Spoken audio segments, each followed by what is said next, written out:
ابو ذر غفاری رضی اللہ تعالیٰ عنہ سے روایت ہے کہ میں ایک جنگ میں رسول اللہ صلی اللہ علیہ وآلہ وسلم کے ساتھ تھا۔ جب رات کا وقت ہوا تو سخت ٹھنڈی ہوا چلی، آسمان پر چاروں طرف بادل منڈلانے لگے اور بارش برسنا شروع ہو گئی۔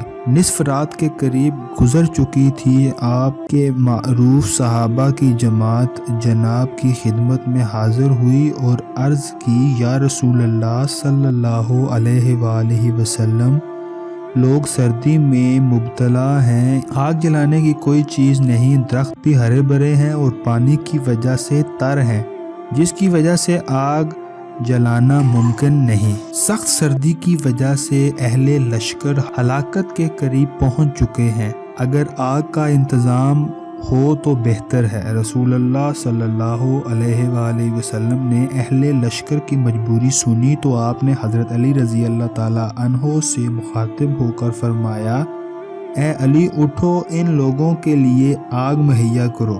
حضرت اٹھے، ایک سبز درخت کی چٹان کو توڑا جس میں سے آگ جلنا مشکل تھی، مگر اس سے آپ نے آگ جلائی۔ لوگوں نے اس آگ سے اپنے اپنے مقام پر آگ جلا کر اپنے آپ کو گرم کیا اور سب نے خدا کا شکر کیا۔ رسول اللہ صلی اللہ علیہ وآلہ وسلم اور امیر المومنین حضرت علی رضی اللہ تعالیٰ عنہ کی تعریف کی۔